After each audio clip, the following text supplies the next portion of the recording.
Hi friends, कसे आहात सर्व? मजेत आहात ना? मजेतच राहायचं आणि छान छान रेसिपी करून पाहायच्या आहेत. आज खूप सुंदर असं चिवड्याची रेसिपी आणली आहे. त्यासाठी मी बघा कर्नाटकी पोहे घेतले आहेत अर्धा किलो. त्याचे चिवडा खूप सुंदर होतो. छान मी निवडून घेतले आहेत आणि चाळून पण घेतले आहेत. पातेल्यामध्ये घेतले आहेत. त्यानंतर कढईमध्ये तेल छान गरम केलं आणि शेंगदाणे तळून घेणार आहे. व्हिडिओ कुठेही स्किप करू नका. खूप सुंदर होतो चिवडा. अशा प्रकारे तुम्ही चिवडा संपेपर्यंत कुरकुरीत राहतो. करून बघा आणि केल्यानंतर कसा झाला तुम्हाला सांगायला अजिबात विसरायचं नाही. महत्त्वाचं म्हणजे जेव्हा आपण शेंगदाणे तळतो तेव्हा आपण मध्यम गॅसवर तळायचे आहेत. छान असे सोनेरी रंग येईपर्यंत. तुम्ही जर मोठ्या गॅसवर तळले तर ते करपतील आणि त्याची चव वेगळीच लागेल. खूप सुंदर होतो चिवडा. मैत्रिणींनो, करून बघा अशा प्रकारे. तुम्हाला जर कर्नाटकी पोहे मिळाले तर बाजारात जसा मिळतो ना तसा चिवडा होतो आणि एकदम सोपी पद्धत दाखवली आहे. चॅनलला अजूनही आपण सबस्क्राईब केलं नसेल तर चॅनलला सबस्क्राईब करायचं, बेल आयकॉन प्रेस करायचं, जेणेकरून प्रत्येक येणाऱ्या नवीन व्हिडिओचं नोटिफिकेशन तुम्हाला लगेचच मिळेल आणि तुम्ही त्याचा आनंद घ्याल. रेसिपी जरी आवडली तर तुमच्या मित्रमैत्रिणींमध्ये, फ्रेंड्समध्ये आणि फॅमिलीमध्ये शेअर करायची आहे, म्हणजे त्यांना पण छान छान रेसिपी पाहायला मिळतील. माझ्या रेसिपी साध्या सिंपल घरातीलच वस्तूपासून बनवलेल्या असतात आणि जरी तर वेगळे असतील तरी त्याला ऑप्शनल पण सुचवते मी. हे बघा अशा प्रकारे आपण शेंगदाणे तळून घ्यायचे आहेत.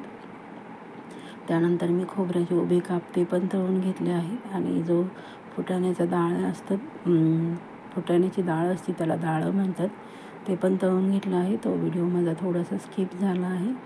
छान असे आपण सोनेरी रंग येईपर्यंत खरपूस शेंगदाणे भाजून घ्यायचे आहेत.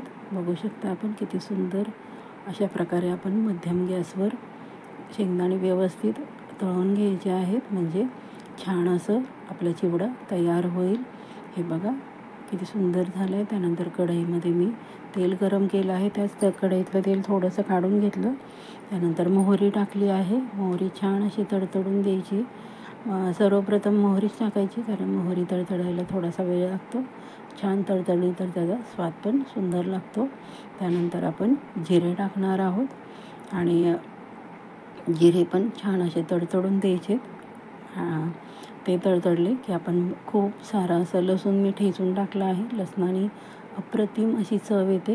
त्यानंतर माझ्याकडे कढीपत्ता होता सुकलेला, तो टाकला आहे. तुमच्याकडे ताजा असेल तर तुम्ही ताजा पण वापरू शकता.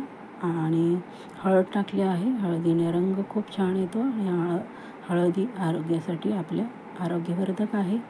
त्यानंतर बघा आपण लाल मिरची पावडर टाकणार आहोत. तिखट तुम्ही तुमच्या आवडीप्रमाणे कमी जास्त करू शकता. मी इथे 1 चमचा टाकला आहे, पण रंग खूप छान येतो. त्यानंतर मी चवीप्रमाणे मीठ टाकलं आहे आणि रामबंधू मसाला, चिवडा मसाला आहे, तो मी त्यामध्ये टाकला आहे. बघा त्याने खूप सुंदर चव येते. मी नेहमी रामबंधूचे प्रॉडक्ट वापरते. छान असं आपण तेलामध्ये भाजून घ्यायचं आहे. मी गॅस बंद केला आहे. त्यानंतर गॅसवर कमी गॅसवर आपण ते चिवड्याचं पातेलं आहे ते वरती ठेवलं आहे आणि आपण थोडं थोडं जे आपण मसाला तळून घेतला तो टाकून छान असा चिवडा हलवून घेणार आहोत. खूप सुंदर होतो आणि मध्यम गॅसवर तुम्ही हे वेगळे पोहे भाजायची काही गरज नाही. तुम्ही मध्यम गॅसवर हा मसाला जो आपण भाजून घेतला आहे तो टाकत छान असं परतून घेतलं ना की आपला चिवडा आहे तो खूप छान असा कुरकुरीत होतो. अशा प्रकारे खरंच करून बघा आणि केल्यानंतर चिवडा कसा झाला ते मला रिप्लाय द्यायला अजिबात विसरायचं नाही. कर्नाटकी पोहे जर तुम्हाला मिळाले तर अशा प्रकारे करून बघा. जो बाजारात चिवडा मिळतो ना तशा प्रकारे चिवडा होतो.